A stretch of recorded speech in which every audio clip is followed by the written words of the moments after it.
नमस्कार, आपके साथ हूं मैं खुशबू मनोरमा मिश्रा। आप सभी का बहुत स्वागत है न्यूज़ नेशन के डिजिटल प्लेटफॉर्म पर। नमस्कार, मैं हूं आपके साथ रोमिता और आज हम इस डिजिटल लाइव में बात करने वाले हैं असम के मुख्यमंत्री हेमंता बिस्वा शर्मा के उस बयान को लेकर जिसको लेकर अब राजनीति काफ़ी गर्माती हुई नजर आ रही है।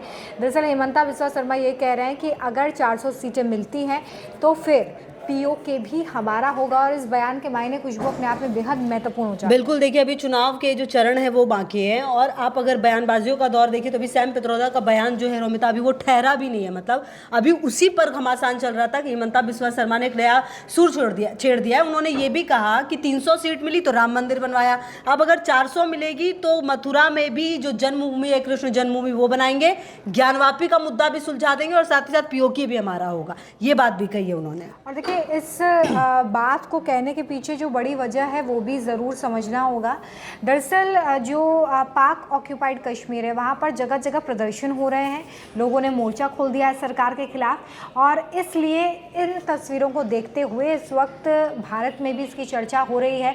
हालांकि पाकिस्तान तो ये आरोप लगा रहा है कि ये सब कुछ भारत के कहने पर हो रहा है, लेकिन भारत की तरफ से अब इस पर कोई जवाब नहीं दिया गया। हालांकि प्रधानमंत्री समय समय पर पाकिस्तान को लताड़ने का काम ज़रूर अपने बयानों के जरिए करते हैं। सीएम योगी आदित्यनाथ ने भी परमाणु बम को लेकर बड़ा बयान दिया। उन्होंने कहा कि जो लोग पाकिस्तान के परमाणु बम को लेकर चुप रहने की बात करते हैं वो ये समझ लें कि हमने भी परमाणु बम फ्रिज में रखने के लिए नहीं बनाया है। तो ये तमाम बयानबाजियां इस वक्त इसलिए की जा रही हैं क्योंकि पीओके में इस वक्त लगातार प्रदर्शन पाकिस्तान सरकार की तरफ जो है वो खिलाफ होता नज़र आ रहा है और वहाँ पर जो इस वक्त प्रदर्शन की चिंगारी है उसकी आँच जिसका ये बयान हम समझ सकते हैं कि हेमंता बिस्वा शर्मा ने देकर एक नई बहस छेड़ दी है। उन्होंने ये भी आरोप लगा दिया है कि देखिए कांग्रेस के शासनकाल में तो पीओके पर चर्चा भी नहीं हुई, हम तो उसे वापस लाने की बात कर रहे हैं। बिल्कुल। अच्छा देखिए, आप अगर हेमंता बिस्वा शर्मा को समझिए तो ये कोई पहला मौका नहीं है। हेमंता बिस्वा शर्मा पिछले कुछ समय से बहुत ज़्यादा एग्रेसिव नजर आए हैं। वो हर मोर्चे पर, चाहे आप आरक्षण को लेकर बात कर ले या फिर किसी भी ऐसे मुद्दे पर,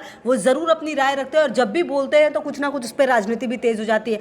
अब देखिए ये पीओके वाला मुद्दा, जैसा कि हम चर्चा भी करें, जो तस्वीरें सामने आ रही हैं पाक अधिकृत कश्मीर की, वो आप समझिए काफ़ी चौंकाने वाली है क्योंकि कहा यह जा रहा है कि जिस तरह से बांग्लादेश अलग हुआ था पाकिस्तान से, वैसे ही अब पीओके भी अलग हो जाएगा। बहरहाल देखिए अब जो तस्वीरें हैं वहाँ के लोग काफ़ी परेशान हैं, महंगाई से लेकर बाकी तमाम चीज़ें जो वहाँ पर बिल्कुल अच्छी नहीं है, इसीलिए लोगों की लड़ाई भी हो रही है, पुलिस वालों से हाथापाई की तस्वीरें आ रही हैं और उन सब के बीच अगर ये बयान हेमंता बिस्वा शर्मा का आया है तो वो कितना बड़ा होगा ये आप समझ सकते हैं। हालांकि अब 400 सीट आएगी नहीं आएगी, इस पर कितनी चर्चा होगी ये भी देखना दिलचस्प है। 4 जून को ये भी पता चल जाएगा, लेकिन इन सब के बीच अब हेमंता बिस्वा शर्मा के बयान पर रिएक्शन क्या आएंगे ये भी महत्वपूर्ण है देखना।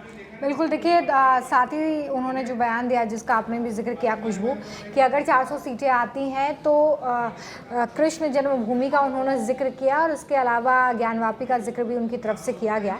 तो ये 2 महत्वपूर्ण मुद्दे हैं जिसको लेकर भी वो अपनी बात रखते हुए नजर आए और ये जो बयान है उसको इसलिए बल मिलता है क्योंकि बीते समय में अगर आप संसद में संख्या बल को देखेंगे तो मोदी सरकार के पास एक अच्छा संख्या बल होने की वजह से लगातार कड़े और बड़े फैसले लिए गए हैं, जिसमें 3 तलाक की बात अगर हम कर लें या आर्टिकल 370 की बात कर लें तो ये तमाम वो बड़े फैसले हैं जो कि संख्या बल के आधार पर मोदी सरकार ले पाई है। और अगर संख्या बल संसद में आपके पास ज़्यादा है तो जाहिर तौर पर देश में आप मजबूत स्थिति में। हालांकि प्रधानमंत्री समय समय पर कई इंटरव्यूज़ में क्लियर कर चुके हैं कि देखिए एनडीए को तो 400 का समर्थन मिल ही रहा है, चाहे हम 2014 की बात करें 2019 की बात करें, लेकिन वो एनडीए को मिल रहा है। लेकिन इस बार बीजेपी की तरफ से 400 पार का टारगेट रखा गया है ताकि बीजेपी को भी ज़्यादा सीटें मिले और प्लस जो एनडीए का कुनबा है उसके पास भी एक अच्छा संख्या बल हो ताकि जिन राज्यों में एनडीए ने जिन अलायंसेस के साथ गठबंधन किया है वहां पर भी एक बड़ा फायदा आने वाले समय में, या जो वहां पर क्षेत्रीय दल है उनकी तरफ से अगर संसद में मौजूदगी होती है तो उनका फायदा भी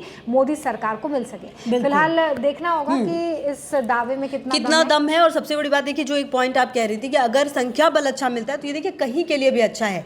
एक अच्छा विपक्ष बहुत जरूरी है एक देश में अगर आप अच्छा शासन चाहते हैं, और दूसरा कि अगर आप जिसको सत्ता में लेकर आ रहे हैं उसे आप पूरी मजबूती के साथ लेकर आएंगे तो कोई भी अगर नियम कानून की अगर आप बात करते हैं, हर तरीके से कोई भी बिल होता है तो वो बहुत ही इजीली पास हो जाता है और देश को आगे बढ़ाने में इस तरह के बिल जो है वो बहुत हेल्पफुल साबित होते हैं। तो शायद यही वजह है कि बार बार बीजेपी इस बार ये जोर दे रही है। और देखिए कई अवसर पर रोमिता, अगर आपको याद हो तो पीएम ने यह भी कहा कि अगर आप हमें 400 पार मतलब हम आते हैं मजबूती से तो कुछ ही महीनों में बड़े फैसले आप देखेंगे। सीएए की तो बात लगातार हो ही रही है। अमित शाह ने ने लगातार डंके की चोट पर कहा है कि कुछ भी हो जाए ये रुकेगा नहीं, ये बिल रुकेगा नहीं।